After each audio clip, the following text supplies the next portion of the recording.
करुण पुराण में लिखा है फूल इसलिए फेंकते हैं श्रद्धांजलि, मखाना इसलिए फेंकते हैं कि परिवार पूरा फूला फूला छोड़ के गया, इसलिए। ये पैसा क्यों फेंकते हैं? तो हमने कहा गरुड़ पुराण में नहीं लिखा, पर हम तो हमारे मन से कहते हैं कि मरने के वाले की छाती पे पैसा इसलिए फेंकते हैं कि पूरी जिंदगी जोड़ जोड़ के मर गया, तेरे बाप में दम हो तो उठा ले, उठा। एक एक रुपए के पीछे रात के 10-10 बजे तक बैठा रहा, खाने तक की फुर्सत नहीं मिली, कमाए कमाए कमाए, जोड़ जोड़ के मर गया, उठा राम नाम। अरे बोलो तो, सत्य है राम नाम, उठा। अब दम हो तो उठा ले, और कल्ला ठूर जैसा पड़ा, और छाती पे पैसा पड़ा जिसके लिए पूरी दिन दिन रात रात लगा दी, खाने की फुर्सत नहीं, कमाओ कमाओ कमाओ, जोड़ो जोड़ो, 8 बजे से लेकर रात के 10-10 बजे तक दुकान नहीं छोड़े, कमाओ कमाओ कमाओ, एक एक रुपए के पीछे झगड़ा कर ले। अब उठा, उठा। खुद की औलाद खुद की छाती पे फेंक रही, राम नाम सत्य के क्या, उठा ले। अच्छा ऐसा पड़ा, उठा ले।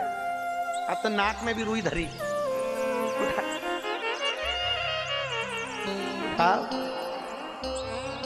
जिसको कमा कमा के मर गए उसी को तुम्हारी छाती पे पटका कि ये रुपया किसी काम का नहीं दादा, कर लिया तो काम है, भज लिया सो राम है, और दे लिया सो दान है।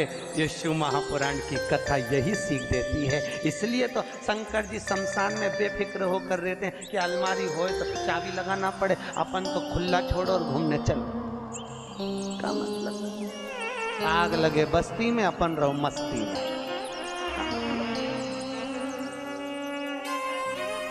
क्या नामदेव जी का चरित्र सुना? नामदेव जी, एक बार नामदेव जी की कुटिया में आग लग गई, गांव के लोग इकट्ठे हुए, उन्होंने नामदेव जी के घर में से गद्दा वगैरह चटाई वगैरह निकाल ली, थोड़ी किताब। नामदेव जी आए, उन्होंने देखा आज तो मेरी कुटिया में आग लग गई, धन्य है रे भगवान, बारे मेरा पांडुरंगा, हरि विठल, गजब करा तूने, आज अग्नि के रूप में आ गया, बारे प्रभु वाह। नामदेव जी से लोगों ने कहा हमने इतना सामान बचा लिया। नामदेव जी बोले काय को बचाया? भगवान आए थे, दे दो, लाओ दो। गद्दा भी पटक दिया, चटाई भी पटक दी, रजाई भी पटक दी। गांव के लोगों ने सोचा अपन ने तो बचाया, बताओ इसको देखो तो सही, पूरा आगी में पटक दिया, अगली बार लगने दे, अपन एक चीज नहीं बचा। और एक गांव का लोग इसको ओढ़ने के लिए कुछ मत देना, ठंड का समय है, ठंड में मर जाएगा अपने आप। नामदेव जी आगी लगी, कुकड़ते कुकड़ते सो रहे हैं। गांव के लोगों ने कहा एक रात सोएगा ना बिना रजाई गद्दा के मर जाएगा, मत दो एक।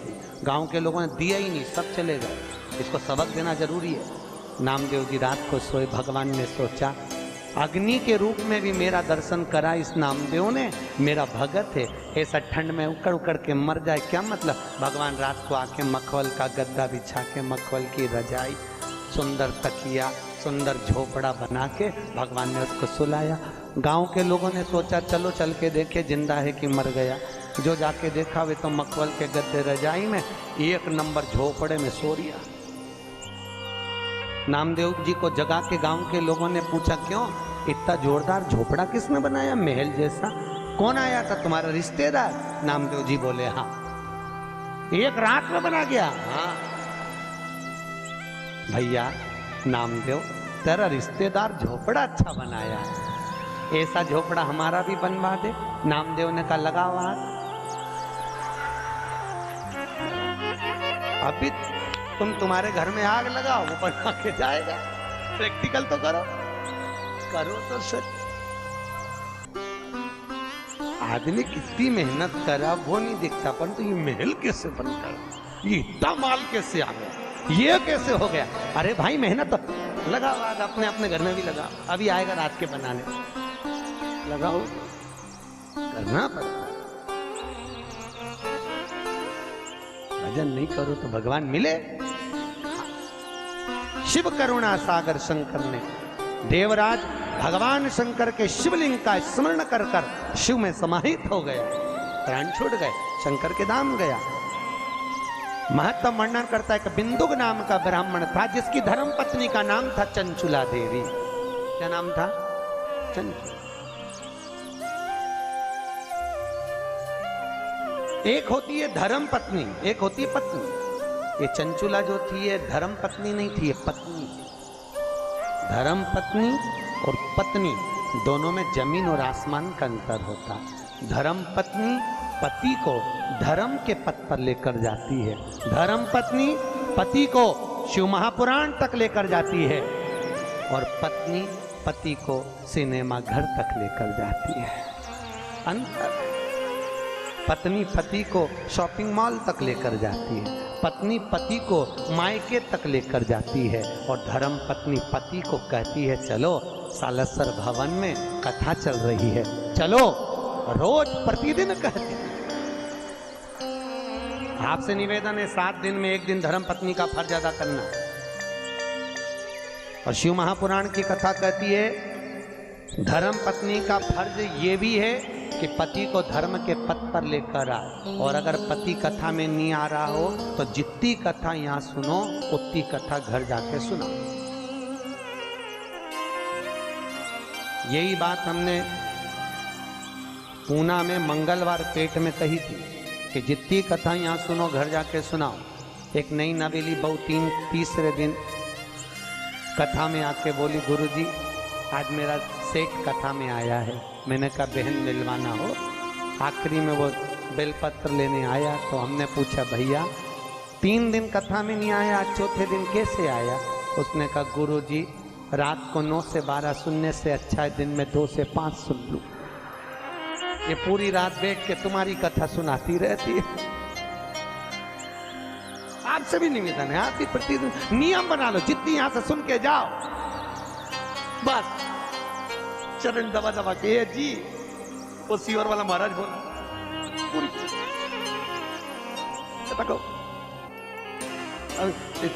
पूरी 4-5 दिन में 7 दिन में 1 दिन धर्म पत्नी का फर्ज अदा करिए। धर्म पत्नी का फर्ज, और वो धर्म पत्नी का फर्ज है पति को। देखो इनके नाम के आगे कहीं नहीं लिखा वेद व्यास जी ने। कोई महाराज यहाँ पर आके बोला कभी कथा में कि धर्म पति? नहीं बोला कहीं का नहीं, क्योंकि संतों को मालूम था, वेद व्यास जी को मालूम था घर परिवार चलाना है तो झूठ बोलना पड़ेगा, कपट करना पड़ेगा, बेईमानी करना पड़ेगा, प्रपंच करना पड़ेगा, तब जाकर ये घर चला पाएगा। इसलिए पुरुषों के नाम के आगे धर्मपति नहीं लिखा, पर तुम्हारे नाम के आगे धर्म पत्नी इसलिए लिखा कि ये कैसी भी कमाई करके लाएगा, चाहे झूठ बोल के लाए, बेईमानी करके लाए, प्रपंच कर लाए, पर लाकर किसको देगा? अरे बोलो तो धर्म पत्नी को। और तुम्हें ला कर देगा तो तुम धर्म के पथ पर चलना, उसकी कमाई में से थोड़ा सा निकालना, तो धर्म में सत्कर्म में शिव महापुराण में लगाना, तो पति को भी वैकुंठ ले जाना और खुद भी चली जाना। पर माताओं ने उसकी कमाई में से निकाला तो सही, पर शिव पुराण में लगाने की जगह डेंटिंग पेंटिंग में लगाया। अब पुराण में तो कम लगा, अब पुराण में लगा, धर्म में लगाइए, सत्कर्म में लगाइए, भजन में लगाइए। नाम तुम्हारा क्या है बोलो तो? धर्म पत्नी। एक आध बार पूछा करो अपने पति से, दिन भर कमाते रहते हो, 5 मिनट की फुर्सत नहीं भगवान का नाम लेने की। कथा हो रही है बैसाख के महीने में, ना जाने कब मिलेगी, सालासर भवन में हो रही है, चलो बैठकर मेरे साथ कथा सुन, चलो चलिए। मेरे को वो चेन्नई के महेश्वरी धर्मशाला में, महेश्वरी भवन में कथा थी, तो ताराचंद जी मोहता और जीवन जी राठी दोनों बोले गुरुजी इस शिव महापुराण के जो जजमान बने ना, इनकी पत्नी बड़ी विचित्र है। क्या नाम था उनका? डागा परिवार, डागा जी। सेलम में उनकी स्टील की 4 फैक्ट्रियां हैं, बर्तन की स्टील की। तो जीवन जी मोहता जी बोले, ताराचंद जी मोहता बोले कि गुरुजी इनकी ये जजमान जो बने बड़े विचित्र बने, क्या हुआ? हमने पूछा। जीवन जी राठी बोले, कहने लगे गुरुजी जजमान पद लेने को तैयार नहीं थे, क्योंकि घर में कोई करने वाला नहीं, बैठने वाला नहीं, कथा में कौन बैठे?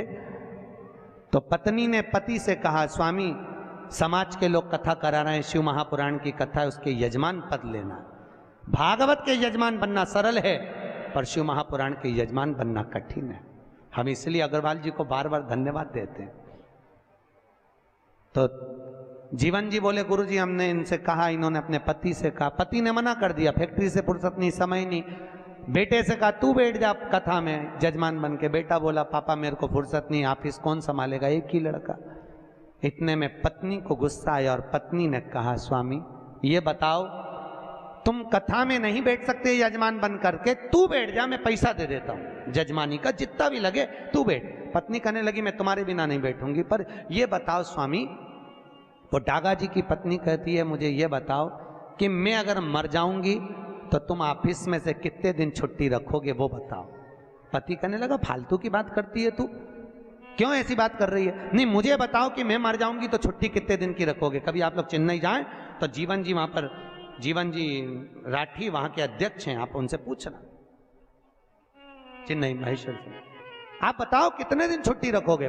डागा जी ने कहा फालतू की बात मत कर, क्या चाहती है वो बोल, कि बस मैं मरूं तब तुम ऑफिस की छुट्टी मत करना, पर 7 दिन शिव महापुराण के जजमान यही समझकर बैठ जाओ कि मैं मर गई हूं, चलो मेरे साथ बैठो, कम से कम धर्म में तो मैं तुमको। और वो डागा जी ने एक बार शिव महापुराण के यजमान बने और महेश्वरी भवन में 5 साल लगातार शिव महापुराण की कथा करवाई, वही डागा जी ने जो एक बार यजमान। भैया शिव महापुराण के यजमान बनना बहुत कठिन है, बहुत कठिन। ना जाने कौन सा पुण्य हमारा इकट्ठा होता है, ना जाने कौन कौन सा दान पुण्य सत्कर्म हमारा इकट्ठा होता है, तब जाकर अपने परिवार द्वारा शिव महापुराण की कथा हो पाती है। ये करुणा, हम तो कहते हैं कंसल जी आपके परिवार में कहीं ना कहीं आपके पूर्वजों को बहुत आशीर्वाद है, पितरों का बहुत करुणा है आपके पूर्वजों की पितरों।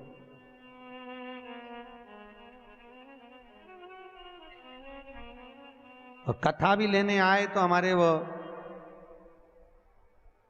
नीरज भैया सीधे उज्जैन पहुंच गए, महाकाल की नगरी में। हमारी शिवपुराण चल रही थी महेश्वरी महिला मंडल की, सीधे वहां भाभी जी और दोनों नीरज भैया दोनों आ गए, और उनके साथ में उनकी एक बुआ जी भी थी, वो भी साथ में।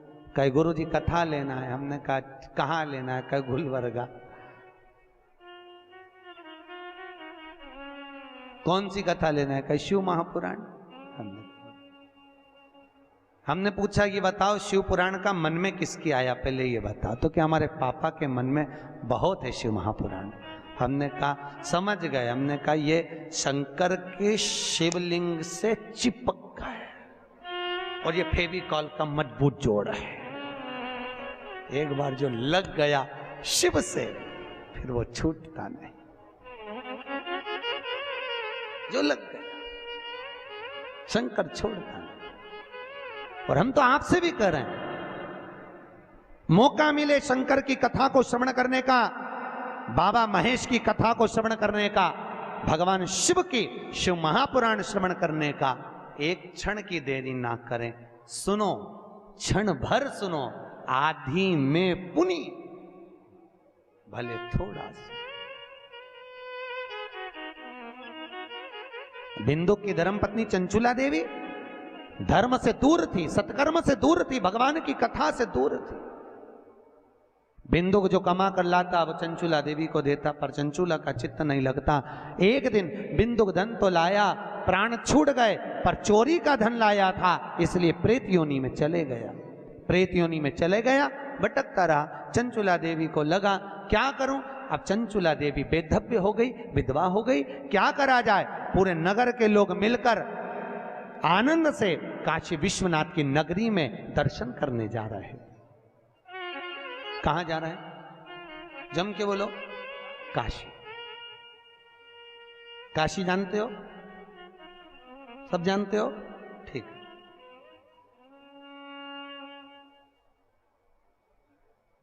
किसने करी थी काशी विश्वनाथ की स्थापना? शिव महापुराण कहती है दुनिया के लोगों को शनि लगता है, शनि को शंकर लग गया था, शनि को कौन लगाता? शंकर। जब शनि महाराज ने अपनी माता को चरण का प्रहार करा और माता ने श्राप दे दिया, शनि जा तो तेरे पांव से अपंग होगा। शनि की आंख में आंसू भर गए। देवर्षि नारद से पूछा मैं कहां जाऊं? देवर्षि नारद ने कहा अगर तुम अपने अपंग पांव को भी ठीक करना चाहते हो तो एक है जो तुमको अपंग पांव से भी ठीक कर सकता है। कौन? तो के वो शंकर। जाओ गंगा के तट पर जाकर शंकर के शिवलिंग की स्थापना कर कर उसकी आराधना करो। और शनि महाराज ने जाकर गंगा के तट पर काशी में भगवान शंकर का शिवलिंग बनाकर उसकी आराधना करी। और जब आराधना करी तो शिव जी ने प्रकट होकर शनि महाराज के चरण को ठीक करा, तो चरण से शनि ने चलना प्रारंभ करा। आज भी नियम है, जिसको ढैया लगा हो, 7.5 लगा हो, जिसको ढैया 7.5 आदिक शनि परेशान कर रहा हो, एक काजल की डिब्बी ले लो, 21 बार उतारो। जहां जंगल में, वन में, किसी बगीचे में कोई नहीं हो, किसी भी पेड़ के नीचे इतना खड्डा करके काजल की डिब्बी को काशी विश्वनाथ का नाम लेकर दबा दो और मिट्टी डाल दो। जिंदगी में कभी शनि परेशान नहीं कर सकता, कभी भी, पूरे जीवन में कभी शनि परेशान नहीं किया। इसलिए कहते हैं दुनिया को शनि लगे और शनि को